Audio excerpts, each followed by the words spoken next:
नमस्कार दर्शकों, मैं आपका एस्ट्रो एडवाइज़र मधुसूदन गोस्वामी और आज मैं आपके लिए एक ऐसी विशेष चीज़ लेके आया हूँ जो जीवन का सबसे बड़ा फैसला है, यानी कि विवाह। हम कुंडलियाँ मिलाते हैं, हम गुण मिलाते हैं, हम यह विचार करते हैं कि व्यक्ति मांगलिक है या नॉन मांगलिक है। हम उसका घर, व्यापार, उसकी पर्सनैलिटी, उसकी एजुकेशन, हर चीज़ को मैच करते हैं। लेकिन एक छोटी सी मैचिंग अगर रह जाए, जो मैं आपको आज बताने जा रहा हूं, तो आप कुछ भी मिला लीजिए, आपका सब मिलाया हुआ बेकार हो जाएगा। क्योंकि हमारे शास्त्रों में विवाह को सुख कहा गया है और उस सुख के अंदर अगर थोड़ा सा भी विघ्न आ जाए तो जीवन में अस्त व्यस्त हो जाती है। हमारा जीवन का सुख चैन दूर हो जाता है, हम खुश नहीं रह पाते हैं। क्योंकि व्यक्ति, चाहे वो लड़का हो या वो लड़की हो, वो घर में हमेशा यही चाहते हैं कि घर में सुख हो, शांति हो, परिवार बढ़ता रहे, हंसता खेलता परिवार हो और बढ़ोतरी वाला परिवार हो। हमारे घर में अच्छी संतान हो, अच्छा पैसा आए, घर में सुख शांति रहे, सब स्वस्थ रहें, ये सारे लोग चाहते हैं। लेकिन अचानक से कई बार सब कुछ मिलाने के बावजूद भी अचानक से देखा गया है कि एकदम घर के अंदर झगड़े हो जाते हैं। पत्नी बीमार हो गई, पति बीमार हो गया, संतान नहीं हुई, संतान हुई है तो बीमार हुई है, घर में अचानक से धन का नुकसान हो गया, या घर के अंदर हम जहाँ गए हैं उनका मकान बिक गया, या सास से नहीं बनी, ननद से नहीं बनी, परिवार से नहीं बनी, ठीक है, या लड़के की अपनी बीवी से नहीं बनी, या उसके भाइयों से, उसकी बहनों से, या उसके माता पिता से नहीं बनी, कोई भी कारण। क्योंकि दो परिवार हैं, उसके अंदर लड़का और लड़की हैं, उसका परिवार से आपकी बनी, आपके परिवार से उनकी नहीं बनी, कुछ भी परेशानी, या हो सकता है आपसे ही संबंध अच्छे ना हो, लड़का लड़की के बीच में एक तरीके से मनमुटाव आ जाता है, किसी भी कारण से कोई भी ऐसी चीज़ जो आपको अपने पति और पत्नी से दूर कर रही है, तो उसको हम कैसे बचाएं शादी से पहले। क्यों?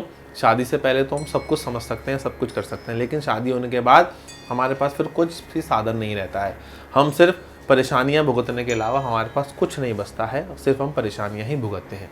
तो मैं आज आपको एक चीज़ ऐसी बताने जा रहा हूँ जिसका अगर आप ध्यान रखेंगे तो आपके जीवन में परेशानी 99.9% आएगी ही नहीं। इस चीज़ का आप ध्यान रखिएगा। तो आपको करना क्या है, लड़का और लड़की की दोनों की कुंडलियों में से कुछ नहीं देखना है, एक विशेष चीज़ देखनी है और वो देखना है बृहस्पति ग्रह।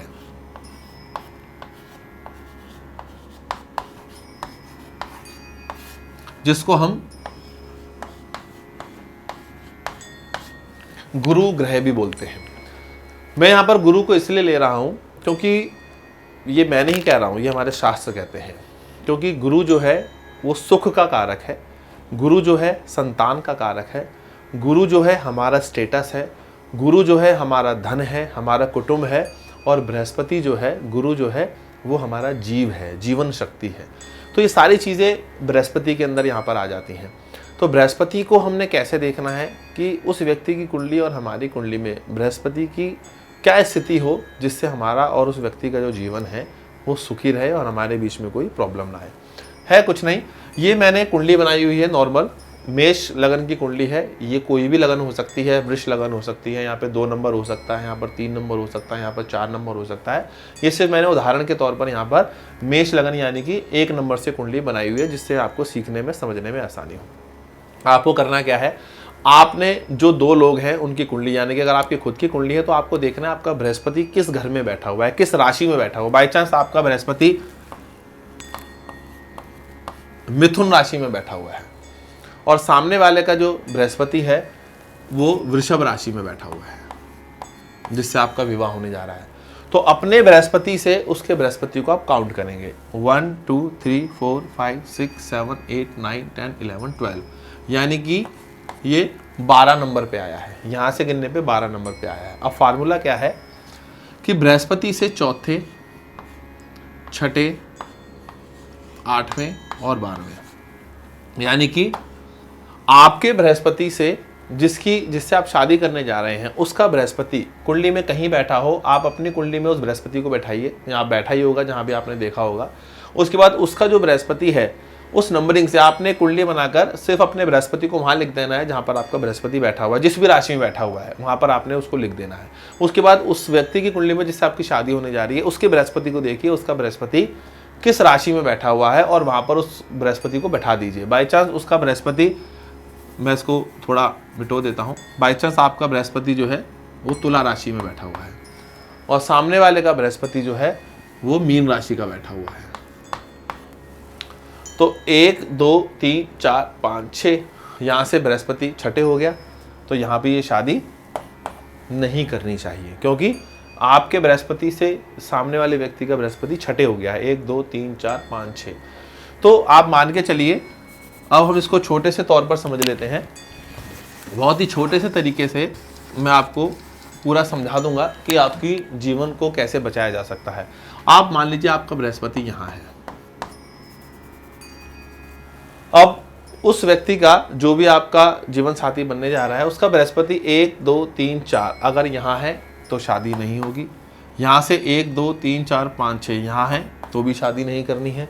1 2 3 4 5 6 7 8 यहाँ है तो भी शादी नहीं करनी है।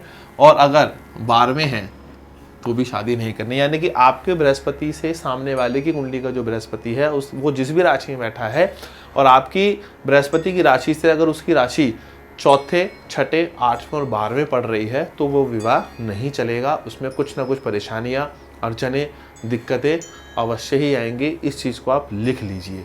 और गलती से अगर आपका कुंडली में बैठा हुआ राहु और उसकी कुंडली में बैठा हुआ राहु उसने अगर इस बृहस्पति को देख लिया जो आपकी और दूसरे की कुंडली में बैठा हुआ है तो समझ लो कि धोखा होना ही होना है। इसलिए इस चीज़ का ध्यान रखिए कि आपकी कुंडली के बृहस्पति से सामने वाले की कुंडली का बृहस्पति चौथे, छठे, 8वें और 12वें अगर है तो शादी बिल्कुल भी मत करना, उसको छोड़ देना। चाहे वो सोने की थाल में रखकर आपके लिए रिश्ता लेकर आए हों, मना कर दीजिए। अगर वो बृहस्पति आपके बृहस्पति से पहले घर में यानी कि पहले घर में, दूसरे घर में, तीसरे घर में, 5वें घर में, 7वें घर में, 9वें घर में, 10वें घर में, 11वें घर में बैठा है, आपके बृहस्पति से उसका बृहस्पति पार्टनर का अगर इन घरों में बैठा है तो आप आंख बंद करके शादी कर लीजिए। आपको परेशानी नहीं आएगी, आपका जीवन सुखी रहेगा, अच्छा रहेगा।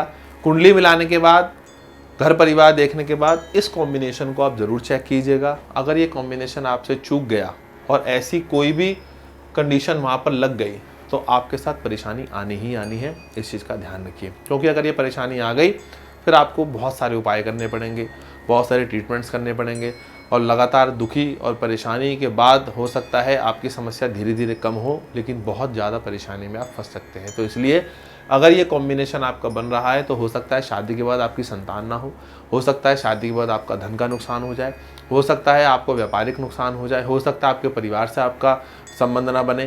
किसी भी तरीके की परेशानियां, अगर ऐसा कोई योग आपकी कुंडली में बन रहा है कि आपका बृहस्पति और सामने वाले का जिससे आपका पार्टनर जो है उसका बृहस्पति अगर चौथे, छठे, 8वें और 12वें बैठा हुआ है तो निश्चित तौर पर वो परेशानियां आपके साथ आएंगी ही आएंगी।